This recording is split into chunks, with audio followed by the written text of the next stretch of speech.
Last week I made my true 2025 NBA trade deadline predictions, but this week I wanted to take it a step further and come out with my boldest prediction for every team at this year's deadline. Starting the video off, we have the Charlotte Hornets becoming extremely aggressive in a pursuit for Zion Williamson.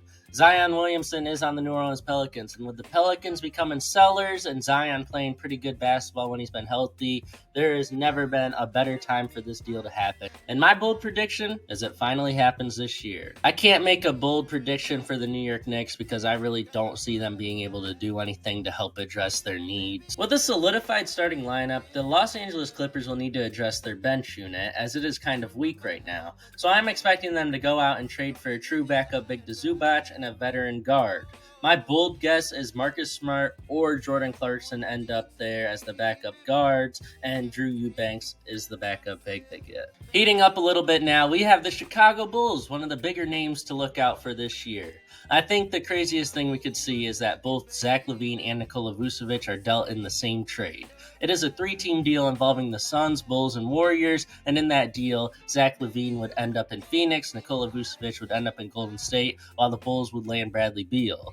Not the best framework for a deal for two of the teams, but this deal is honestly not even that crazy at this point, and it's not really a bold take. It's just honestly a stupid trade that I hope my Suns don't make. But yeah, that's the boldest thing you can see from the Chicago Bulls. I can't say the Cavs are going to do anything, so I'm not going to put together anything for them since it would just be a waste of time. With all these young players thriving, I believe the Houston Rockets are able to move Fred VanVleet, and he will be shopped by Houston at the deadline. Houston will use him to add a much more efficient shooter to the team while allowing Amen Thompson to take the complete reins as the starting point guard. Marcus Smart is no longer going to be in Memphis as it just isn't working out. In an absolutely stunning deal, I believe Julius Randle and his expiring contract will be dealt to the Miami Heat in the blockbuster deal that sends Jimmy Butler out of Miami. I believe that the Minnesota Timberwolves want to free up money so that they can sign someone to pair with Ant for the long term.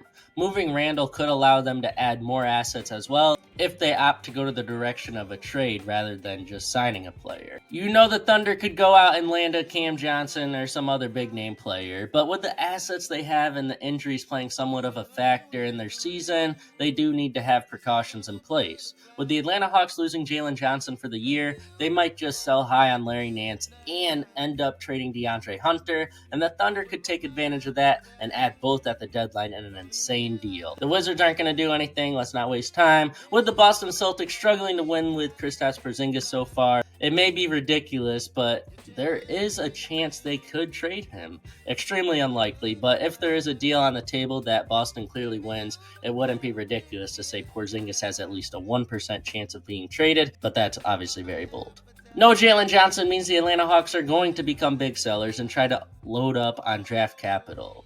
They currently have expiring, so they don't need to look for those that much, but draft picks are going to be key for them this deadline, and I believe they will make enough moves to land themselves 3 first-round picks. It would be crazy if the Nuggets and 76ers agreed to a trade, but my prediction for the Nuggets is that they end up landing Gershon Yabusele to be their backup big to Jokic after the 76ers call time of death on their embarrassingly bad season. We seriously need to consider the world where Klay Thompson is no longer a Maverick at the deadline, as he hasn't been able to shoot. At least he's been very inconsistent, and the team is seriously hurting defensively with him on the court.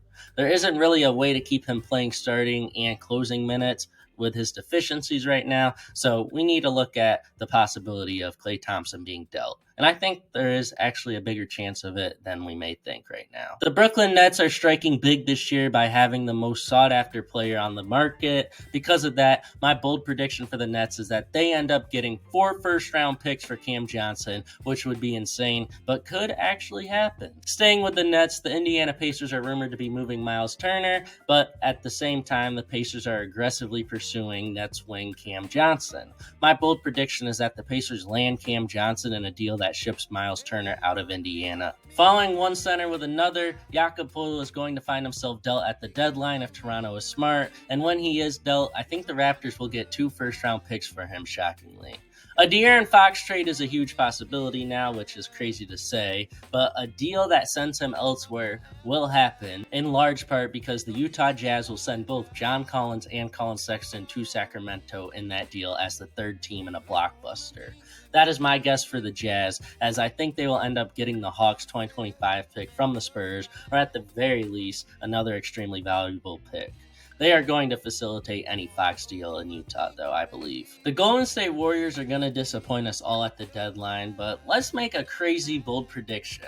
Jonathan Kuminga's trade value has peaked to levels we have not seen before, and with that, they could get a great package for him in return, and they don't feel like paying him anyways. But in a deal, Jonathan Kuminga will probably be shipped off somewhere else, not to Indiana. But my bold prediction for the Warriors is that they end up being the team to land Miles Turner if he is dealt. And I honestly will say Miles Turner will get dealt to the Golden State Warriors if he's traded this year, because he's just way too perfect of a fit. He's better than Vucevic on defense, and the Warriors system would complement Miles Turner well. So I believe Miles Turner to Golden State is the best bold prediction for the Warriors this year. The Los Angeles Lakers will be watchers at the deadline, so I'm going to predict LeBron is fed up and requests out after this season. So it's not really a prediction for this year or in the offseason. It's not really bold at this point, but De'Aaron Fox will be traded by the Kings is my bold prediction. Since the Miami Heat have no loyalty to Jimmy Butler after his antics, I will be predicting that the Heat send Butler to any other team but the Suns out of pettiness. With the emergence of Scoot Henderson along with young wings thriving, I believe the Portland Trailblazers are going to decide between trading Anthony Simons and Shaedon Sharpe, and one of them will be on their way out of Portland at the deadline. As a Suns fan, this bold prediction hurts, but Jimmy Butler will not end up in Phoenix is my bold prediction, as honestly, we do not have any of the assets that would be desirable, and saying Jimmy Butler will be dealt there on a favorable package to any team, especially the Heat, is just not exactly a great way to look at it, since it's not realistic at all at this point. Our first round picks aren't valuable that we have to deal, and we don't have any good young assets. It just makes no sense. So that's my bold prediction. Jimmy will not be in Phoenix. The season for the 76ers could be a lost one, and if it is by the deadline, I am making a bold prediction that both Kelly Oubre and Gershon Yabusele are dealt. Zach LaVine to the Pistons is a perfect landing spot in many eyes, but I am predicting a bold thing that says the Pistons will be aggressively trying to land Zion Williamson or Brandon Ingram, and one of the two will end up a Detroit Piston at the deadline. Piggybacking off that, the New Orleans Pelicans should have seen enough from their young talent, such as Trey Murphy, that makes moving Brandon Ingram and CJ McCollum moves they must make at the deadline, and I will say both are getting traded at the 2025 deadline. More clearly, I'm saying Brandon Ingram and CJ McCollum are going to be on their way out, while DeJounte Murray and Zion Williamson stay. De'Aaron Fox wants to be in San Antonio, and his wish will come true, just not at the trade deadline, as there is another team that needs an all-star caliber guard, as they struggle mightily on the offensive end of the court, and it's really no question that the Orlando Magic need De'Aaron Fox, and I believe they will pursue that opportunity if they can come up with an enticing trade package. The Spurs are going to have a better package, so honestly, if the Spurs want Fox, they will get him. But don't sleep on Orlando on the De'Aaron Fox trade front. And lastly, the Milwaukee Bucks. When the Bucks got Damian Lillard, it was an absolute shocker, as we expected 2 or 3 other teams to have a better chance.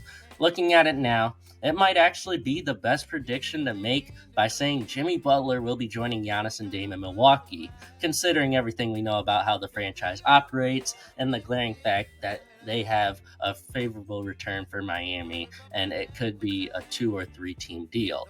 So yes, Jimmy Butler, I didn't say he was going anywhere all video until now, because my boldest prediction, I should say, even though it's not really that bold, is that Jimmy Butler will end up in Milwaukee. I just want to make it clear again, these are my boldest predictions for every team at the deadline. I am not saying half of these or even 3/4 of these are going to happen. This is just the craziest thing I could think of for each team, and it's just fun to make bold predictions. I'm not going to quote myself on any of these because I don't think most of them are going to happen. Don't use these as my actual predictions. But if you want to watch my actual predictions video, if you haven't seen it already, click on the video on the upper right. My weekly recap call, in case you missed it, is on the upper left. Don't forget to like and subscribe if you enjoyed. Y'all stay safe. Have a good one. Bye.